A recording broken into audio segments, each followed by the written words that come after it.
Olá pessoal, sejam todos muito bem-vindos ao canal da Burgos Eletrônica. Aqui é o Luiz Carlos Burgos, falando mais uma vez com vocês, continuando com a nossa série sobre funcionamento do circuito LC na tensão alternada, circuito com bobina e capacitor.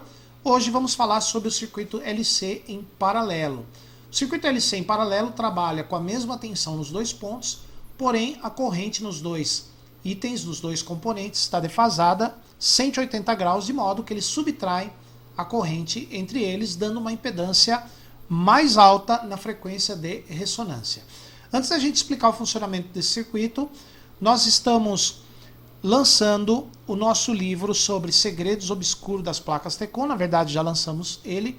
Ele está aqui na descrição do vídeo. Você vai aprender a trabalhar e a diagnosticar essas placas dos televisores LCD e LED. Também aproveitem o nosso curso que lançamos sobre som mini system LG, CM43 e 4550. Na descrição do vídeo você pode adquirir esse curso. Você vai aprender a fazer manutenção e trabalhar nos aparelhos de som com tecnologia mais atual. Tá? Aproveitem bem esse curso novo e o livro novo aí na descrição do vídeo. Se você não é inscrito ainda no canal, inscreva-se no canal. Se você caiu aqui de paraquedas, essa aula aqui faz uma sequência de 3 aulas, na verdade, essa aqui é a terceira aula. Dá uma olhadinha nas 2 aulas anteriores, que nós começamos a falar sobre o circuito LC, circuito de bobina, que tem bobina e capacitor ligados na tensão e corrente alternada. Também inscreva-se no canal, ative as notificações. Se você gostar do vídeo, dá um like. E não perca nossas lives todas as sextas-feiras, às 19 horas aqui no canal. Então agora vamos falar sobre o circuito LC em paralelo. Nós vimos que a frequência de ressonância é a frequência na qual os dois componentes têm a mesma reatância. Reatância capacitiva e reatância indutiva. Explicamos isso na primeira aula desta série. Então dá uma olhadinha lá se você não viu ainda. Tá? No circuito em paralelo, na frequência de ressonância, como eles têm a mesma reatância, a corrente que passa pelos dois caminhos aqui é a mesma, elas se subtraem e não sobra corrente para carga. Portanto, a impedância do circuito é muito alta. No circuito em série, a impedância é muito baixa. E no circuito em paralelo, a impedância é muito alta. Tá? Vamos ver aqui. Aqui nós colocamos o osciloscópio, né, para vocês verem como é que funciona. Vamos ver aqui, ó. O sinal na entrada do circuito, aqui, ó. Aqui. E o sinal na saída. Lembre-se que a frequência de ressonância aqui, ó, é 10 MHz. Vamos ver como é que é o sinal na saída. Olha, na saída não tem sinal. Tem sinal na entrada e não tem sinal aonde? Na saída. Porque na frequência de ressonância a impedância do circuito é muito alta.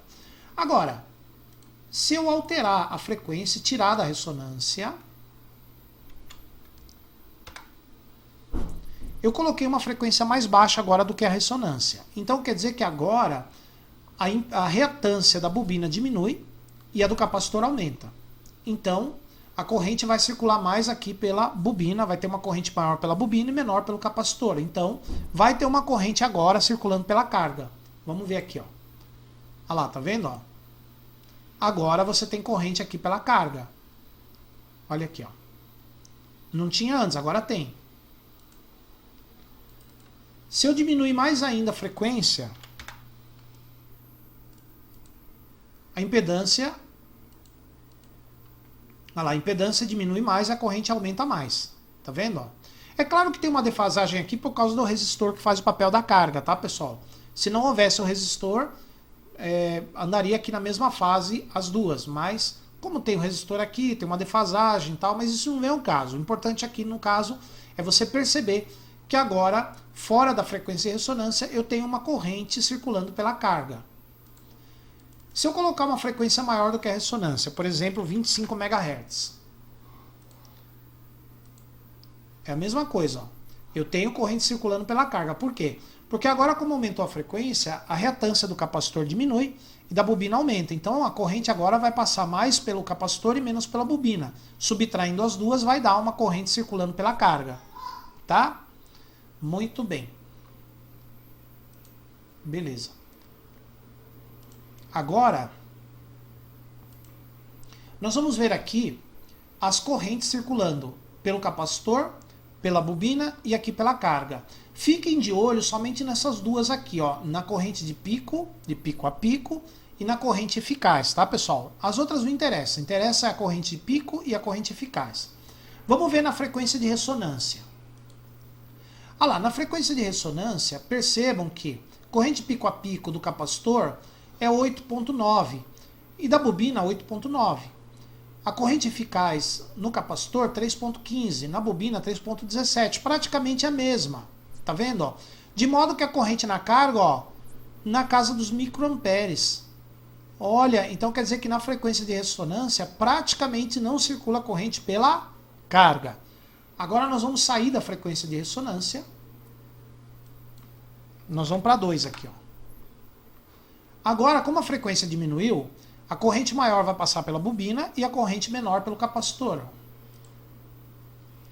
Aqui pela bobina, olha a diferença. Bobina, pico a pico 42, eficaz 15. Pelo capacitor, corrente de pico 1.7, corrente eficaz 603 microamperes. Então quer dizer que, olha quanto que ficou de corrente na carga, ó. 41 pico a pico, 14 eficaz. Se a gente for levar em consideração só a corrente eficaz, ó, 15 na bobina, 15 miliamperes na bobina, 600 microamperes no capacitor, subtraindo as duas dá um total de 14,6 miliamperes na carga. E se eu aumentar a frequência? Mesma coisa. Vou aumentar a frequência aqui para 20.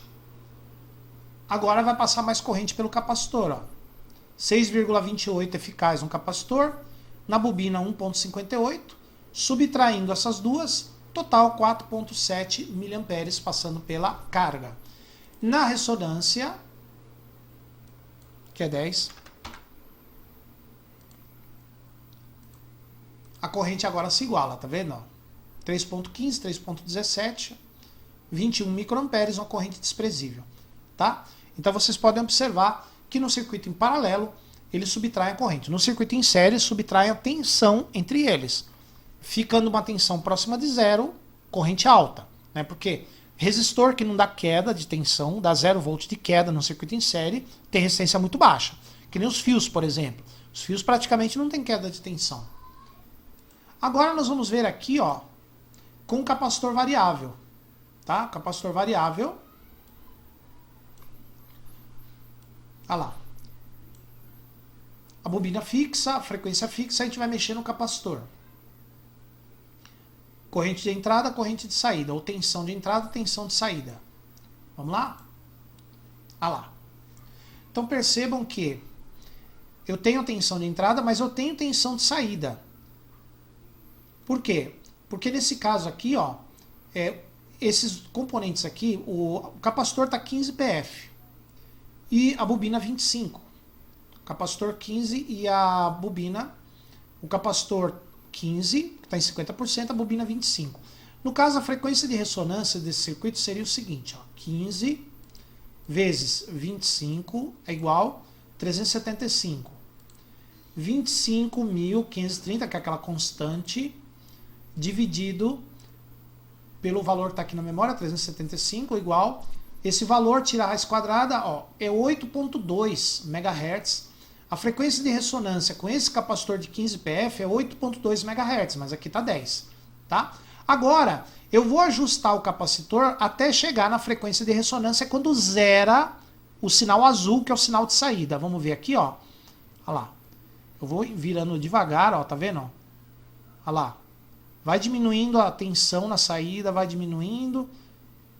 Diminuindo. Opa, aqui, ó. Aqui zerou. Tá vendo? Zerou. Porque agora o capacitor está próximo de 10 picofarad, que aí dá frequência de ressonância 10 MHz. Tá vendo? Ó? Na frequência de ressonância, o sinal de entrada é o preto, o sinal de saída é zero, porque a impedância do circuito é a maior possível.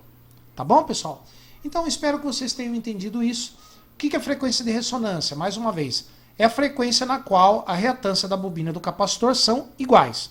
No circuito em série, a corrente é uma só, eles subtraem a tensão. Como a tensão é igual na ressonância, subtraindo as duas dá zero, não tem queda de tensão, praticamente um fio. Então a impedância é muito baixa. No circuito em paralelo, que é esse? Os dois têm a mesma impedância, a corrente é igual, a tensão é a mesma porque é aplicada nos dois terminais, a corrente é igual. O que se subtrai no circuito em paralelo é a corrente. Subtraindo a corrente não sobra nada e aí o circuito tem impedância muito alta, tá? Porque não tem corrente total sobrando, então a impedância é muito alta. Tá bom, pessoal? Então, aproveitem as nossas promoções, aproveitem os nossos cursos novos, livro novo, tá, pessoal? Inscrevam-se no canal, como eu falei, comentem à vontade, sejam educados nos comentários, dê o like se você quiser ajudar o canal financeiramente, tem aí na descrição do vídeo, tá bom, pessoal? Espero que vocês tenham gostado dessa série. Por enquanto, muito obrigado e até a próxima.